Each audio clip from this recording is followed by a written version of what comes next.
productoras y programadoras del Canal 3, C3. Expectativa por mediación de Clinton en conflicto de Bosnia. En Cepa ya no hay zona segura. Hoy hubo nuevos ataques, de los que sobrevivió un niño de 4 meses. Se complica situación de turistas retenidos en Cachemira. A punta de disturbios, activistas palestinos y judíos intentaron reabrir la Universidad de Hebrón. Estados Unidos fue una comida rápida para Colombia. Por fin se quitaron los nacionales este absurdo fucú. Y además, todas las noticias de hoy. Mundo 3, las noticias internacionales en profundidad.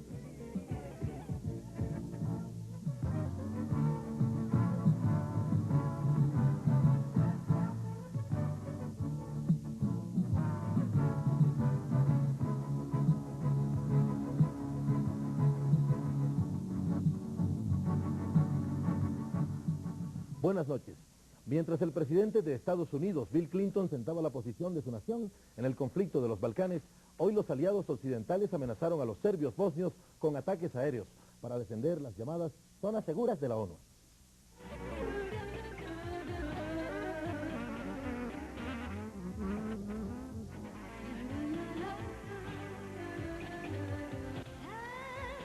Mazda, en el camino de la civilización.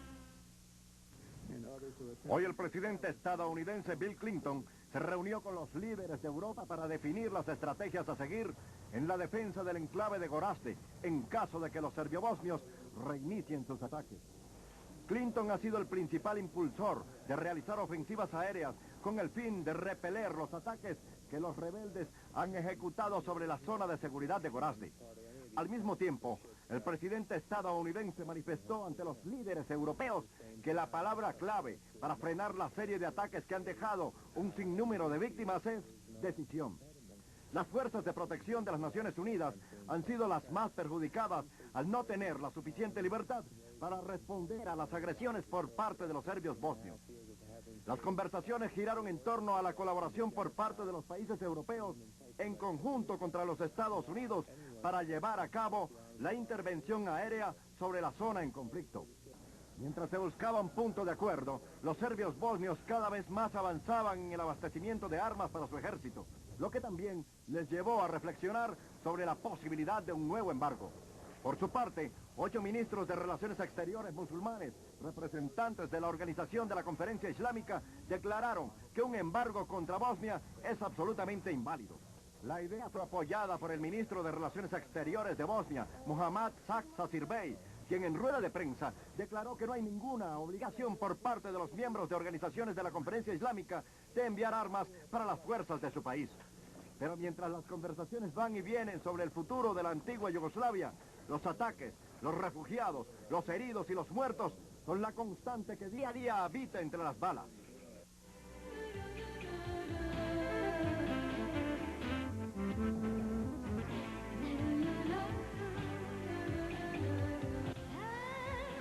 Mazda, en el camino de la civilización. Diversas reacciones ha generado la nueva amenaza de los aliados. El gobierno de Croacia aceptó hoy una petición de ayuda militar urgente por parte de Bosnia, particularmente en el área de Bihać. Noticia del día, con el patrocinio de Avianca, la aerolínea de los colombianos.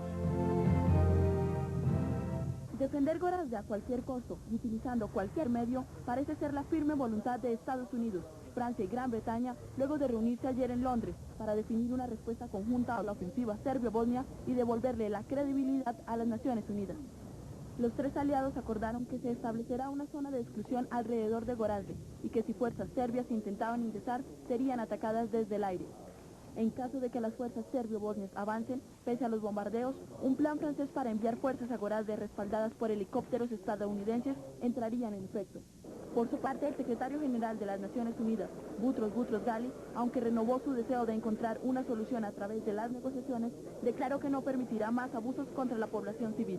La ONU no se va a rendir en la ex Yugoslavia porque considera que tiene un mandato, que es un mandato muy preciso y muy claro, de protección a la población civil, que es, como siempre en estas guerras, la parte más afectada. Nosotros rechazamos la acusación de un supuesto fracaso de la ONU en la ex-Yugoslavia. Srebrenica, Zepa y Gorazde, en la parte oriental de Bosnia, son 3 de las 6 regiones designadas áreas de seguridad por las Naciones Unidas hace 2 años. Las otras son Sarajevo, Tuzla en el norte y Bihać en el noreste.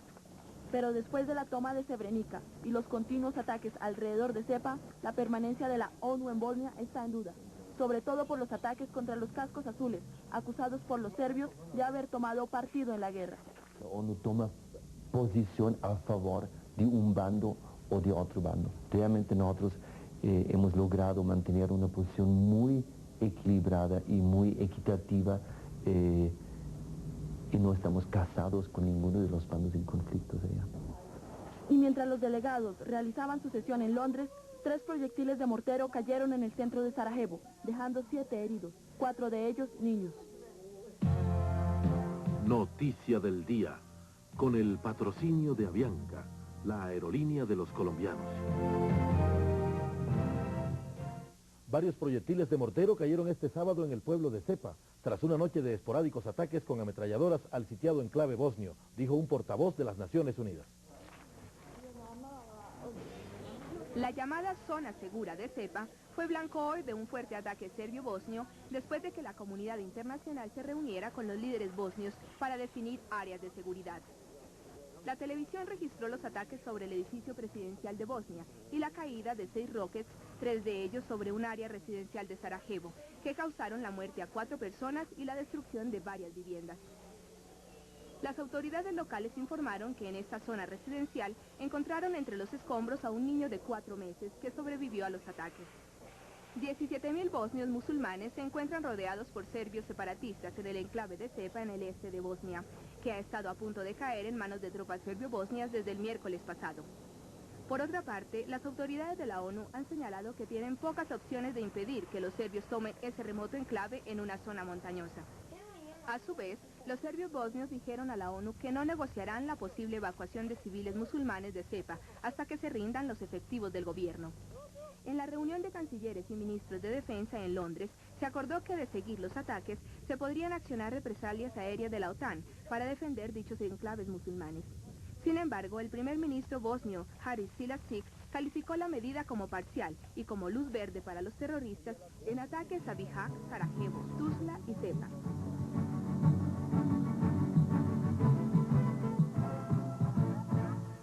Cable procedente de Lagos.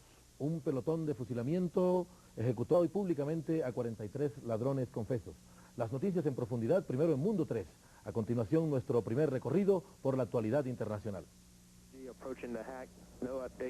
El transbordador espacial Discovery, comandado por el coronel de la Fuerza Aérea estadounidense, Tom Hendricks, aterrizó hoy en la base espacial Kennedy, en la Florida, con un atraso de un día, concluyendo con éxito la misión.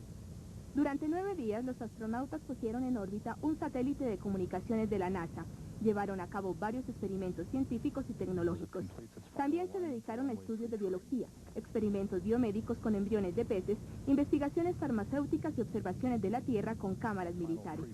La nave deberá volver al espacio al comienzo de 1997, en la segunda misión de mantenimiento del telescopio espacial Hubble.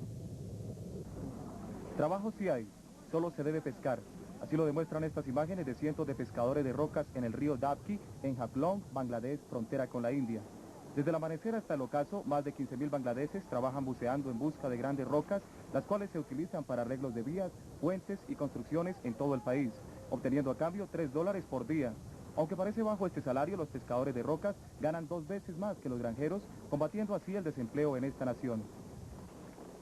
Hoy en la mañana, la princesa Diana presentó los nuevos colores de la base de Bergen en Alemania. El regimiento dirigió por más de 18 meses operaciones humanitarias para las Naciones Unidas. El escuadrón Dragones de la Luz hace parte de la primera división armada que tiene su base en el norte de Alemania. La princesa, con la amabilidad y elegancia que la caracterizan, en su discurso elogió a los soldados por su trabajo en Bosnia Central. Nuevamente se estancaron las conversaciones de paz entre Rusia y Chechenia, esta vez debido a las declaraciones impulsivas de un miembro de la delegación rusa. Cuando más cerca se veía un acuerdo entre los separatistas chechenos y los delegados rusos, los diálogos se estancaron por las declaraciones del negociador ruso Alexander Volsky. Chechenia seguirá siendo parte de Rusia sin importar el acuerdo que se logre sobre su situación política, fue lo que afirmó el negociador en una entrevista periodística. Aunque el jefe de la delegación rusa, Vyacheslav Mikhailov, en rueda de prensa dijo que los comentarios habían sido presentados fuera de contexto, los chechenos que buscan independizarse quedaron escandalizados. Las partes indicaron el viernes que habían logrado un acuerdo en principio sobre la futura condición de la región, pero ningún lado ha hablado de cómo superar el principal obstáculo, la definición de Chechenia en la Constitución rusa. Y mientras los separatistas afirman que pronto existirá un Estado checheno, los delegados rusos son optimistas, diciendo que Chechenia permanecerá en la Federación Rusa. Sin embargo, se prevé que las negociaciones se reanuden mañana. Y de Rusia pasamos al Medio Oriente. Soldados israelíes impidieron hoy a activistas estadounidenses, palestinos y judíos abrir los portones principales de la Universidad de Hebrón, que han estado cerrados durante 7 años. Activistas estadounidenses, palestinos y judíos trataron de abrir hoy las puertas principales de la Universidad de Hebrón, cerradas desde los alzamientos palestinos hace 7 años.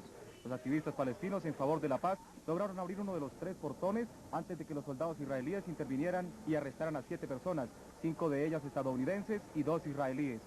Los activistas estadounidenses pertenecen a una organización llamada Grupos Cristianos por la Paz y ya 2 de sus miembros habían sido detenidos el 12 de julio en Hebrón por llamar nazis a los soldados. Las puertas de la universidad se cerraron en diciembre de 1987, fecha desde la cual los estudiantes regresaron al recinto por la parte trasera. Se complica la situación de los turistas de la India retenidos en Cachemira. Autoridades hindúes y diplomáticos de Occidente reanudaron hoy los esfuerzos para liberar a los 5 turistas que permanecen cautivos por los militantes del grupo separatista Al-Faran de Cachemira. Hasta el momento no se conoce el estado de los 5 rehenes que han permanecido detenidos 18 días en las montañas del Himalaya. Sin embargo, los separatistas dijeron que 2 de ellos fueron heridos el viernes en un tiroteo con tropas indias. Al-Faran, grupo guerrillero musulmán, amenaza con matar a los rehenes si las autoridades indias no liberan a 20 de sus guerrilleros, precisamente ahora que la India recurre a argumentos humanitarios no válidos para la tregua. También hoy en Mundo 3. 10.000 delincuentes sueltos en Caracas. Ácidas protestas contra la inseguridad. China y Estados Unidos otra vez a los tinglados. La ONU pesca en río revuelto.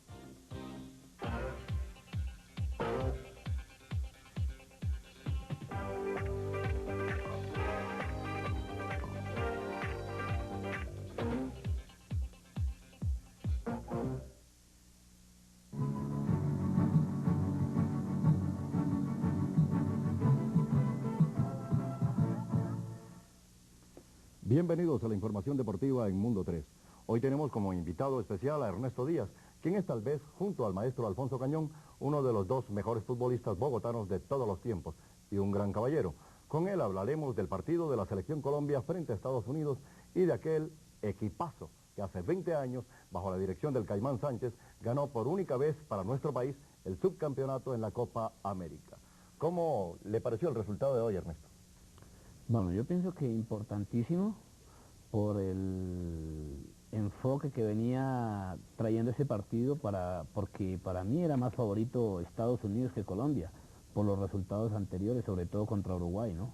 Entonces yo pienso que el resultado fue muy importante para nuestro país y merecido, ¿no? Bueno, ya seguiremos dialogando con Ernesto y más adelante les mostraremos la información del partido. Ahora vamos con el Tour de Francia, que ya prácticamente está en el bolsillo del navarro Miguel Indurain. Hoy fueron ratificadas las previsiones que se tenían sobre la entrada a París de la caravana ciclística del Tour de Francia. El duro, Indurain, se quedará con la amarilla y con la gloria de haber sido el primer ciclista de la historia en obtener en 5 ocasiones el triunfo final. La contrarreloj de hoy lo mostró exuberante al sacarle 48 segundos a Jarmer Ries y más de 1 minuto a Tommy Rominger, que entró tercero. En la general no cambia nada. Indurain es primero, Zule segundo, Ries tercero. El nacional, Álvaro Mejía, tuvo una destacada actuación al ubicarse 10º en el tramo. Hernán Buenahora se ubicó 21 y todo parece indicar que los 5 segundos que posee de ventaja sobre Chiapuzzi serán suficientes para conservar el honor de estar al final entre los 10 mejores.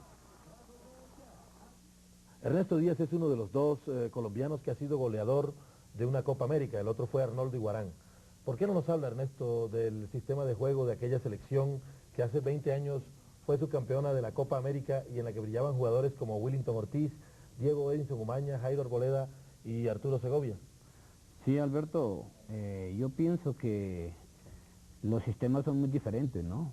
O sea, en esa época las marcaciones no eran como ahora, más estrictas. Los sistemas que se emplean hoy en día en el fútbol son diferentes y que nos tocó enfrentar pienso yo que con lo mejor que había en ese momento en Sudamérica, que eran las selecciones de Perú, de Uruguay, de Paraguay, que estaban en su mejor momento, ¿no? Bien, seguiremos con este diálogo de la nostalgia. Ahora el turno es para Parreira, pintor en ciernes. El ex técnico de la selección brasilera, Carlos Alberto Parreira, ha dado a conocer otra arista de su capacidad, la sensibilidad como pintor. El salitre y los colores del trópico, las aguas y los puertos, el mar, que seguramente se lo robará de la dirección técnica que hoy presta a un equipo de Turquía, son los motivos de inspiración para este técnico. Su colega Joel Santana y Bebeto estuvieron entre los invitados a la exposición. A ver, Ernesto, ¿por qué no nos recuerda un poco la trayectoria de aquella selección colombiana subcampeona de América? Sí, bueno, fue una selección muy bien conformada. El técnico era Efraín Caimán Sánchez. Estaban jugadores como Pedro Sape, Segovia, Bolaños, Calero, Retar, Boleda, Willington, Campas. Entonces, los resultados fueron muy buenos, enfrentando con estas selecciones, como anteriormente dije, resultados tan importantes que nunca había logrado el fútbol colombiano. Ganarle a Uruguay en Montevideo 1-0, ganarle a Ecuador en Ecuador 3-1, ganarle a Uruguay acá 3-0 en Bogotá, ganarle a Paraguay acá, ganarle a Paraguay en Asunción. En fin, fueron resultados que logramos, por eso ese subtítulo, ¿no? Extraordinario. ¿Quién ganará mañana la gran final de la Copa América? ¿Uruguay o Brasil? Las apuestas están divididas. Ya el irrespeto al templo sagrado del Maracaná lo materializó Uruguay en 1950. La selección oriental nunca ha perdido en el centenario en torneos como este, en el que ostentan 13 títulos, 5 de ellos disputados ahí, mientras Brasil solo acumula 4, ninguno en suelo extranjero. Los muchachos de Zagalo saben que la de mañana es una oportunidad que les brinda la historia de ampliar su vocabulario con el vengativo y dulce término de centenariazo. Mañana garra y samba serán los ingredientes del cóctel que saborearemos al final de la Copa América 95. Luego será hora de balances en todos los países que tomaron parte esta vez. Para Mundo 3 es muy grato haber traído a nuestro estudio a Ernesto Díaz, a quien agradecemos su valiosa colaboración. Finalmente, Ernesto, como se ve que ya muchos de los jugadores de esta selección han cumplido su ciclo, ¿cómo aprecia usted el panorama de la selección Colombia? Bueno, yo pienso que importante por el triunfo logrado esta tarde, y creo que ya han cumplido, como dice usted anteriormente, su ciclo varios jugadores, ¿no? Yo pienso que ya debe haber una renovación para pensar en jugadores nuevos y con el tiempo suficiente para pensar en lo que es la Copa Mundo de Francia 98. Muchas gracias. Veamos por fin las imágenes del partido de hoy. Se jugaba la dignidad y había el riesgo de otra afrenta. Está fresco el recuerdo del 2-1 en el Mundial. Aquel partido marcó la frontera entre una época que prometía el éxito y otra de desconcierto. Ellos, los estadounidenses en Uruguay, habían logrado elogios por su evidente progreso. La encopetada selección argentina sirvió de trampolín hacia su protagonismo. A nosotros, Brasil nos había dejado en nuestra plata. Ecuador fue providencial para cruzar hacia la segunda ronda. Luego Higuita y la atajada contra Paraguay. Los anfitriones nos enviaron de vuelta a la desconfianza. Hoy se jugaba contra un recuerdo ingrato, frente a un rival que basa su nivel en el esquema, y ante el que nunca debió sucumbir la inteligencia, la gracia y la técnica de los nuestros. La ropa sucia la lavaremos entre nosotros. Por hoy, qué bueno que haya de vez en cuando lógica en el fútbol. Nuestro reportero Andrés Ríos buscó reacciones a propósito del partido en el que Estados Unidos bailó con amargura esta armoniosa cumbia colombiana. Hoy a la 1 de la tarde, las calles bogotanas estaban tan congestionadas como cualquier lunes en la noche. ¿Por qué? En esta oportunidad, el partido de la Selección Colombia no tenía por qué robarse el tiempo para hacer otras cosas más importantes. O simplemente, la gente decidió castigar a su selección y preferir no ver su juego. ¿Por qué no está viendo el partido? No me interesa, ya un tercer lugar no sirve para nada. Además de la forma como venían jugando, yo creo que no le interesa mucho. Porque eso es así, Colombia juega en el primer tiempo, en el segundo se descontrola todo. Eso nunca sabe jugar bien. Unos optaron por tomar una siesta, tal vez contagiados del juego lento de nuestro equipo, o tal vez para soñar con los goles del Tino. Otros buscaban olvidar la derrota frente a Uruguay al son de unas buenas politas, o qué tal invitar a la amiga a una charla sobre cualquier tema menos sobre fútbol. Mientras que otros se jugaban su propia copa. Algunos preferían sacar a pasear a la familia, cuando alguien intentaba dar con los acordes que no tenía nuestro equipo en Uruguay. Pero siempre estarán los hinchas fieles, esos que no pierden la esperanza, esos comentaristas anónimos que buscan la amistad desconocida para darle otra oportunidad a su equipo. ¿Cómo le ha parecido el rendimiento de la Selección Colombia hasta ahora? En este partido, bueno. Anterior es muy regular. A ver, es un equipo que está muy maltratado por la prensa, maltratado por el público. Es un equipo que se esfuerza mucho, que es de gente muy honesta. No, lo que pasa es que a veces pues las embarran mucho, pero yo sigo creyendo en Colombia. Pero la satisfacción tenía que llegar. Y esa magia del fútbol de nuestra selección tiene su premio en ese grito de sus hinchas fieles, quienes le contarán a los demás que hoy la alegría se gestó con 4 goles.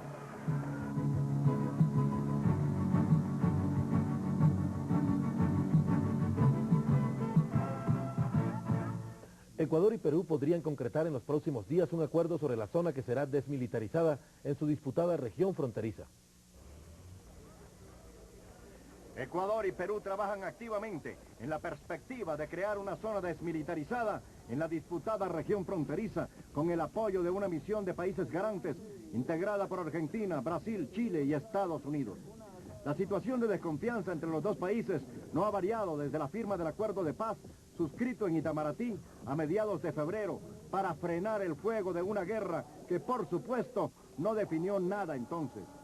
La voluntad expresada ahora por Lima a través de una respuesta a la misión de observadores de los países garantes ante una propuesta hecha por Quito en junio hace presumir esperanzadoramente que estos países preferirán esforzarse por crecer antes que destruirse. El incremento de la delincuencia común ha generado una grave crisis social en Venezuela. Cientos de venezolanos salieron a las calles de Caracas para protestar contra lo que calificaron como inercia del gobierno contra la ola de delincuencia que azota al país. Uno no puede vivir en esta ciudad, no puede ni siquiera salir a la esquina sin correr el riesgo de que le peguen un tiro, dijo uno de los manifestantes que entonaban consignas frente a oficinas del gobierno. Cerca de 40 personas son asesinadas cada fin de semana, a menudo por un par de zapatos en esta ciudad de 5 millones de habitantes, donde según las autoridades operan 10.000 delincuentes. El público se ha enardecido aún más por la situación desde que la televisión local, en junio, mostró las imágenes en vivo de la policía tratando de capturar a una banda de secuestradores. Uno de los rehenes fue asesinado y los otros 2 resultaron heridos. Muchos de los manifestantes venían de los tugurios localizados alrededor de Caracas, donde ocurre la mayoría de los crímenes violentos. Y ahora pasemos a la información económica. Tras su resonante quiebra del pasado mes de marzo, esta semana el Barings ha vuelto a ser noticia. Sofocol Limitada, importador exclusivo de Cónica, patrocina la sección económica. Jugar con el dinero y la razón, una máxima que con mucha facilidad puede conducir a la quiebra. En los tiempos modernos, los ejemplos de deseos desbordantes de poder y riqueza han llevado a más de uno a terminar tras las rejas y el olvido de las finanzas. Es el caso de la millonaria quiebra del Banco Barings, el más antiguo de Gran Bretaña. Desde el pasado 5 de marzo, cuando la oficina principal del banco en Singapur dio a conocer la noticia de la quiebra del mismo, los corredores financieros vivieron el pánico de que sus transacciones se irían al banco del olvido. En ese entonces, la gran figura que encerraba la crisis del Barings residió en el joven audaz y sagaz Nick Leeson, de 28 años, quien con su astucia logró falsificar un documento que confirmaba el pago de 81 millones de dólares a una cuenta del Citibank a nombre de Barings Futures. Esta semana, los errores del banco volvieron a salir a la luz pública. La investigación realizada en este tiempo por las autoridades financieras de Gran Bretaña ratificaron que la serie de errores cometidas por los administradores del banco de inversiones permitieron que el agente corredor Nick Leeson hiciera todo tipo de transacciones bursátiles hasta llevarlo a la quiebra. En un informe de 500 páginas, el ministro de Finanzas británico presentó detenidamente cómo el manejo de los contratos de futuros produjo pérdidas por 1.320 millones de dólares, acabando con las reservas de capital del banco. Ni siquiera la reina Isabel escapó de los juegos de Lisson. Ahora la pelea es en donde deberá ser juzgado definitivamente, si en la tierra que lo vio nacer o en Singapur, donde los lobos financieros quieren devorarlo por utilizar un disfraz de corderito inocente que dejó a más de uno en la olla. Sofocol Limitada, importador exclusivo de Cónica, patrocinó la sección económica.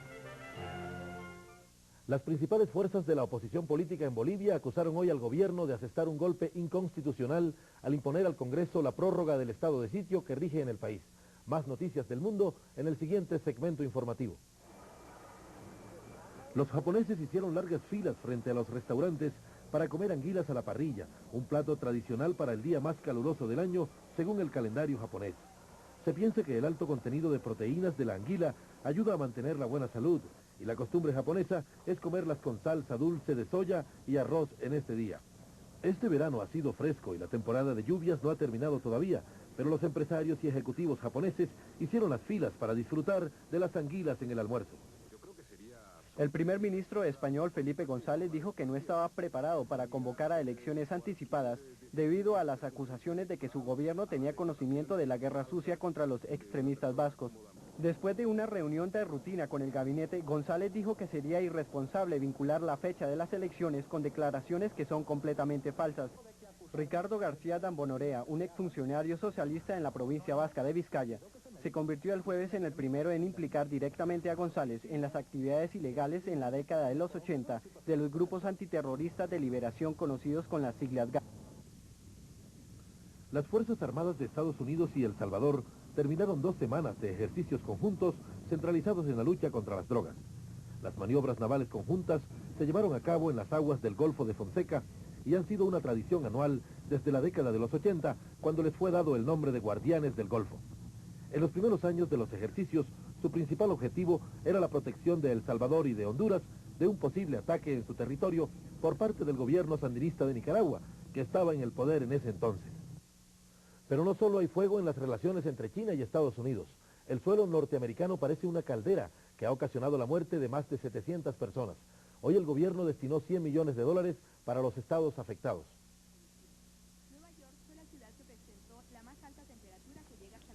En la última semana los Estados Unidos soportaron la ola de calor más intensa de los últimos años.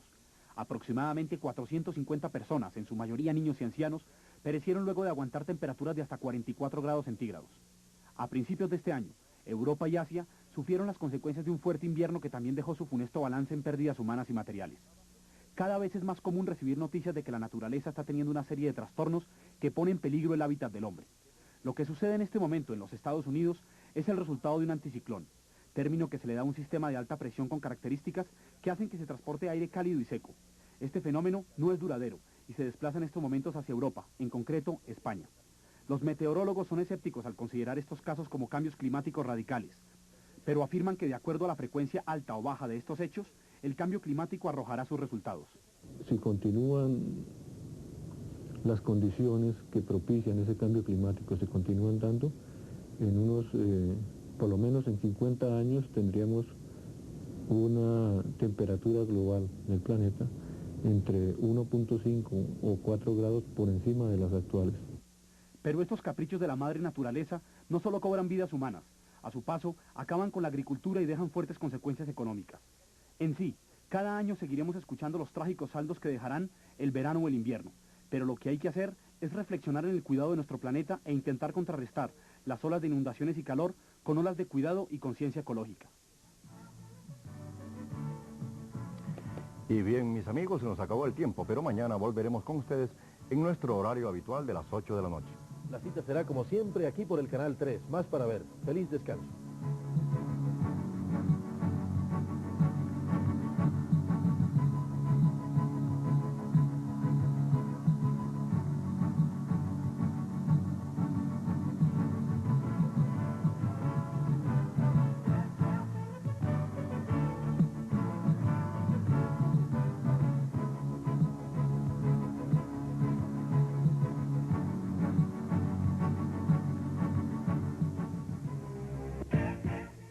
Mundo 3, las noticias internacionales